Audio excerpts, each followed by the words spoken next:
अस्सलाम वालेकुम, नमस्ते, सत श्री अकाल। मैं सैयद शमशाद खादरी, सीनियर जर्नलिस्ट और national president all India minority welfare association, फिर एक मरतबा आवाम के सामने हाजिर हुआ हूँ TV one, Telangana TV one की जानिब से। मैं इस चैनल का भी शुक्रगुजार हूँ कि हमेशा उन्होंने मुझे आवाम के सामने पेश किया। सबसे पहले तो मैं रेवंत रेड्डी, चीफ मिनिस्टर रेवंत रेड्डी को मुबारकबाद पेश करना चाहूँगा कि उन्होंने जिस तरीके से तेलंगाना स्टेट का जो बजट पेश किया है वाकई काबिल तारीफ़ है,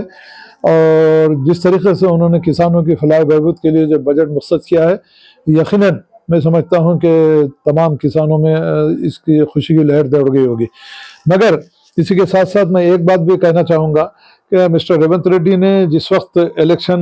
मोमेंट था, जब आपने जो है अपना मैनिफेस्टो जारी किया था, उस मैनिफेस्टो में आपने ये बात कही थी कि माइनॉरिटीज़ के लिए हम 4,000 करोड़ का बजट मुख्तस करेंगे, जो मैनिफेस्टो में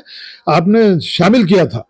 तो अब मैं चीफ मिनिस्टर रेवंत रेड्डी से ये बात जानना चाहूँगा कि आपने हुकूमत का बागडोर भी संभाल ली, मुसलमानों ने, जर्नलिस्टों ने, स्मॉल और मीडियम न्यूज़पेपर के जितने भी रिपोर्टर्स हैं, जितने भी जर्नलिस्ट हैं, उन्होंने आपकी हर तरीके से मदद की, और ख़ास तौर से पेंशनर्स ने और तमाम आवाम ने इस उम्मीद के साथ आपको जो है इक़्तिदार सौंपा कि आप आने वाले दिनों में तमाम तबक़ात को एक साथ लेके चलते हुए उनकी तमाम भलाई के लिए काम करेंगे। लेकिन बड़े अफसोस के साथ ये बात कहना चाहूँगा, मिस्टर रेवंत रेड्डी, आपने जो वादा किया था मैनिफेस्टो में 4,000 करोड़ माइनॉरिटीज़ मुसलमानों को बजट देने का, तो फिर आप अपने वादे से क्यों मुकर गए? आपको इस बात का जवाब देना पड़ेगा, आपको मुसलमानों के पास इस बात का जवाब होना पड़ेगा कि आपने 4,000 का बजट का करोड़ का बजट का आपने मैनिफेस्टो में ऐलान किया, फिर उसके बाद जब बजट डिक्लेयर हुआ तो आप 3,300 करोड़ दिए। ये बात मेरे को समझ में नहीं आई। तो मैं मिस्टर रेवंत रेड्डी से बात कहना चाहूँगा कि जैसे ही बजट डिक्लेयर हुआ, मुसलमानों में, माइनॉरिटीज़ में एक मायूसी सी छा गई है, एक मायूसी सी छाई गई है कि उन्होंने ये समझा था कि कांग्रेस हुकूमत आने के बाद मुसलमानों की फलाह बहबूद होगी, नौजवानों को रोज़गार मिलेगा, नौजवानों को खर्चात मिलेंगे, छोटे मोटे कारोबार करने के लिए खर्चात मिलेंगे, ख़वातीन को जो है उनको खुद मुक्तफ़ी करने के लिए, उनको खुद रोज़गार से जोड़ने के लिए अच्छे अच्छे स्कीमात का अनाउंसमेंट होगा। मगर एक अजीब मामला हो गया है कि इक़्तिदार संभालने से पहले तो आपने बड़े बड़े वादे किए, जब आपने इक़्तिदार संभाल लिया तो अब ये मिस्टर रेवंत रेड्डी को अभी जान लेना ज़रूरी है, और आवाम को भी ये जान लेना ज़रूरी है कि जो वादे रेवंत रेड्डी ने अपने मैनिफेस्टो में किए थे, उन तमाम वादों को पूरा करने की जिम्मेदारी रेवंत रेड्डी पे है। अब आवाम की भी ये जिम्मेदारी बनती है कि पुरअमन एहतजाज करते हुए अपना एहतजाज हुकूमत तक दर्ज कराएं, ताकि जो बजट कम कर दिया गया है, फिर वो 4,000 करोड़ का बजट मुसलमानों की फलाह बहबूद के लिए उसको रिलीज करना बेहद ज़रूरी है, उसको बढ़ाना बेहद ज़रूरी है। मैं मिस्टर रेवंत रेड्डी से ये बात भी कहना चाहूँगा कि माइनॉरिटी वेलफेयर डिपार्टमेंट का हाल तो बिल्कुल ही बदतर बना के रख दिया आपने। सिर्फ चेयरमैन का अनाउंसमेंट कर दिया, मगर वहाँ का ना आपने बजट रिलीज किया, ना वहाँ किसी किस्म का जो है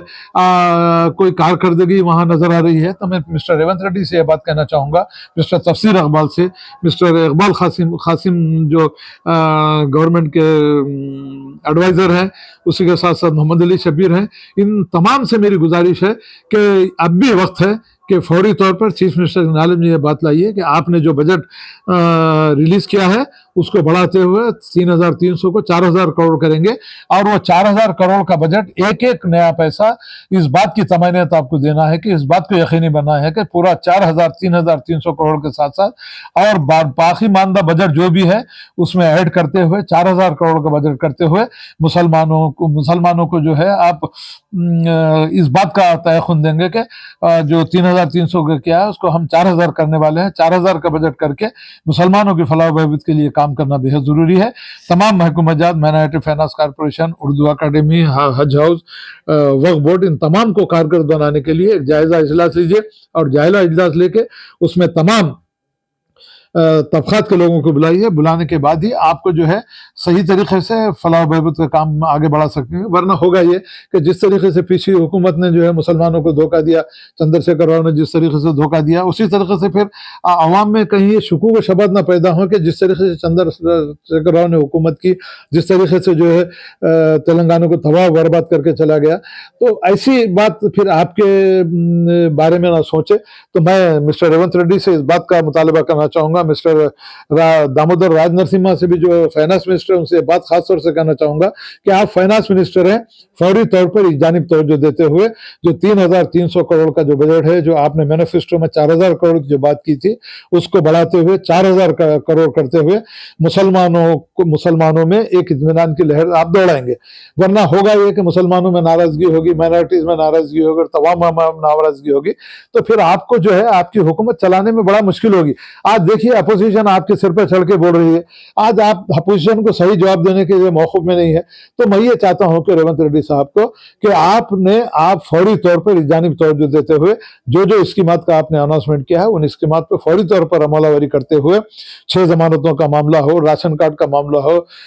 और दूसरे जितने भी स्कीमात आप अनाउंसमेंट किए हैं, फौरी तौर पर उन पर अमलावरी करते हुए आप इस बात का सबूत देंगे कि जो बात आपने मैनिफेस्टो में कही है, वो बात आप पूरी करने के लिए आप तैयार हैं।